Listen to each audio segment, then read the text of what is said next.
तुलसीदास का जीवन परिचय बहुत ज्यादा इंपॉर्टेंट है और बोर्ड एग्जाम में ये जीवन परिचय पक्का आ रहा है इस बार, ठीक है। तो आपको कैसे आखिर ये जीवन परिचय तैयार करना है, कैसे लिखना है अपने बोर्ड एग्जाम में, ये मैं बता देता हूं और अच्छे से देखना ताकि पूरे नंबर आपको मिल सके। काफी सारे बच्चे गलतियां कर देते हैं जिस वजह से उनके नंबर कट जाते हैं। तो आओ मैं बताता हूं किस तरीके से आपको जीवन परिचय लिखना है, जैसे कि एग्जामिनर देखे और तुरंत आपको नंबर दे दे। ध्यान से समझना यार, देखो पिछली बार ना जब पिछला बोर्ड एग्जाम था उसमें मैंने बहुत सारे बच्चों को ऐसे सेम ट्रिक बताई थी और उसमें से बच्चों को काफी बच्चे थे जिनको नहीं भी आता था, लेकिन वो एग्जाम में गए, अच्छे से बैठे, देखे और बहुत अच्छे नंबर लेके आए, बहुत बढ़िया नंबर लेके आए। तो आपको भी सिंपल सा यही चीजें करनी है, जितना चीज बताऊंगा उतना चीज ध्यान से समझते चलना। जैसे जीवन परिचय लिखना है वो तरीका बताऊंगा, उस तरीके से लिख के आना।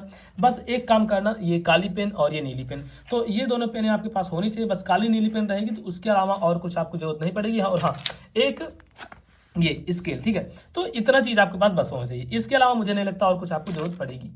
तो आओ दिखाता हूं इनका जीवन परिचय कैसे लिखना है। सबसे पहली चीज देखो, एक आपको ये समझा देता हूँ। अभी ये ना अपनी सीरीज चल रही है बोर्ड एग्जाम की, तो इसमें हर 1 से 2 घंटे पे एक एक वीडियो मैं ला रहा हूँ अपने चैनल पे। तो चैनल पे जाके देखो, वहाँ पे एक एक वीडियोज आपको मिल जाएंगे हर 1-2 घंटे पे, जिसमें हिंदी के जितने भी टॉपिक हैं, चाहे कोई निबंध, चाहे कोई जीवन परिचय, सब कुछ पढ़ा दे रहा हूँ और उसमें से ये आपके बोर्ड एग्जाम में आएगा। देखो प्रश्नोत्तर संख्या 6वें का खा, इतना लिख देना है। अब जो भी प्रश्नोत्तर रहेगा, जो भी क्वेश्चन नंबर रहेगा उतना लिख दोगे ताकि एग्जामिनर को लगे कि हाँ बच्चा तो पढ़ने वाला है। अब इसके बाद आगे क्या लिखना है, देखो आगे है पहला नंबर तुलसीदास, ठीक है। तुलसीदास का जीवन परिचय लिख लो, तुलसीदास लिखो। फिर यहाँ पे डालो संक्षिप्त जीवन परिचय, संक्षिप्त जीवन परिचय। इनका जीवन परिचय सबसे पहले संक्षिप्त रूप में लिखना है, यानी कि जो शॉर्ट फॉर्म में लिखना है। जैसे नाम तुलसीदास, जन्म सन 1532 ईस्वी में हुआ था, इनके पिता का नाम आत्माराम दुबे था, माता का नाम हुलसी, बचपन का नाम राम बोला और भाषा अवधि, मृत्यु सन 1623 ईस्वी, रचनाएं रामचरितमानस। अब देखो बचपन का नाम राम बोला क्यों था, तो जब ये पैदा हुए तो उस समय इनके मुंह से राम निकला था, तो इनका नाम ये पड़ गया राम बोला, ठीक है। अब चलो आगे बढ़ते हैं। देखो ये बहुत ही ईजी होते हैं जीवन परिचय, बस थोड़ा सा ये जन्म और मृत्यु हो सकता है हार्ड लगती हो, बाकी और सब तो मुझे लगता है बहुत ज्यादा ईजी रहता है बच्चों के लिए, तो आप सब पढ़ सकते हो, याद कर सकते हो। अब देखो इसके बाद जीवन परिचय ऐसे डालना हेडिंग जीवन परिचय की, ऐसे ही सेम टू सेम एग्जैक्ट आपको करना है, ठीक है। यहाँ पे हेडिंग डालोगे जीवन परिचय। तो तुलसीदास जी के जन्म व स्थान के विषय में मतभेद हैं। इनका जन्म राजापुर बताया गया, इनका जन्म कहाँ बताया गया है, राजापुर बताया गया है, और जन्म सन 1532 ईस्वी में बताया गया है। इनका जन्म सन 1532 ईस्वी में बताया गया है। और पिता का नाम, अच्छा इनके पिता का नाम क्या था, और देख लेते हैं। तो ये देखो इनके पिता का नाम आत्माराम दुबे। अब एक चीज आप नोटिस कर रहे हो, जो जो मेन पॉइंट्स है, जैसे इनका नाम, इनके पिता का नाम और सब चीजें, तो वो सब क्या कर रहे हैं ना, हम काली पेन से लिखते चल रहे हैं। काली पेन से लिखने से ये होगा कि जब भी एग्जामिनर आपकी कॉपी देखेगा, नीली वाली चीजें नहीं दिखेंगी उसको, यही दिखेगा और ऐसे ऐसे करके चेक करेगा, नंबर आपको पूरे देगा। और माता का नाम हुलसी था, इनकी माता का नाम क्या था, हुलसी था। अब देखो फिर जन्म के संबंध में एक दोहा प्रचलित है। इनका जब जन्म हुआ था उसके संबंध में एक दोहा भी प्रचलित है। अच्छा दोहा कौन सा है ये आप समझ लेते चलो कि कौन सा दोहा प्रचलित है, कौन सा इंपॉर्टेंट है। भाई देखो ध्यान से, जितनी चीजें बस समझा रहा हूं, अगर इतना तुम तैयार कर लोगे तो मैं गारंटी के साथ बच्चों कह सकता हूं कि इससे बाहर आपका 1 नंबर का भी नहीं आएगा, ठीक है। इसके बाहर से आपका 1 भी नंबर का नहीं आएगा। तो अब देखते हैं इनका जो दोहा प्रचलित है वह है 1554 बीसे कालिंदी के तीर, श्रावण शुक्ला सप्तमी तुलसी धरे शरीर। ये काली पेन से दोहा लिखना है।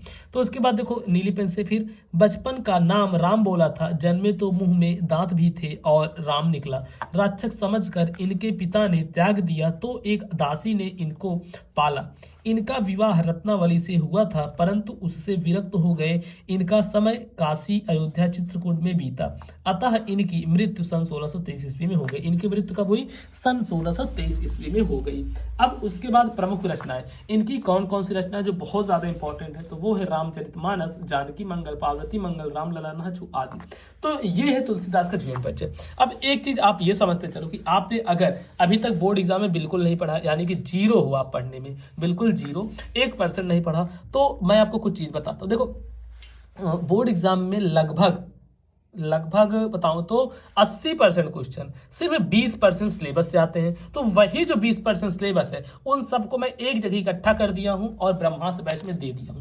तो अगर आप उसको 4 घंटे में पढ़ लेते हो, वैसे आप 4 से 5 घंटे में पढ़ लोगे, मुझे पता है 4 से 5 घंटे में कोई भी बच्चा होगा 4-5 घंटे में बहुत ही आसानी से उसको तैयार कर डालेगा। तो वो सब एक जगह रख दिया हूं, उसको मैंने ब्रह्मास्त्र बैच में डाल दिया। तो अगर आप चाहो तो ब्रह्मास्त्र बैच जाकर ज्वाइन कर लेना। अब देखो कैसे ज्वाइन करोगे ये बता देता हूँ। काफी सारे हजारों बच्चे ऑलरेडी ज्वाइन कर चुके हैं। तो मोबाइल पर स्कूल ऐप है, इसको डाउनलोड करना। सबसे पहले तो डाउनलोड करके ओपन करना। ओपन करने के बाद ये देखो ऐसे आपको दिखेगा कुछ ब्रह्मास्त्र बैच। जब ओपन करोगे पहले ऐसे दिखेगा, फिर पेड कोर्स पर क्लिक करना। इस पर क्लिक करते यहाँ पे देखो दिख जाएगा ब्रह्मास्त्र बैच, इस पर क्लिक कर देना और ये देखो दिख गया ब्रह्मास्त्र बैच। तो बस यही बैच आपको ले लेना है 99 रुपए में। देखो ज्यादा प्राइस भी नहीं है, सिर्फ 99। 1000 रुपए था लेकिन 1000 रुपए हटा के ऑफर करके सिर्फ 99 कर दिया ताकि सारे बच्चे ले पाए, जो गरीब से गरीब बच्चा वो भी ले पाए। और अगर इसको आप ले लेते हो तो मैं गारंटी के साथ कहता हूँ बोर्ड एग्जाम में एकदम फाड़ दोगे, बहुत बढ़िया नंबर लेकर आओगे। क्योंकि इसमें मैं वही चीजें दी हूँ जो कि आपके बोर्ड एग्जाम में लगभग 80% आए।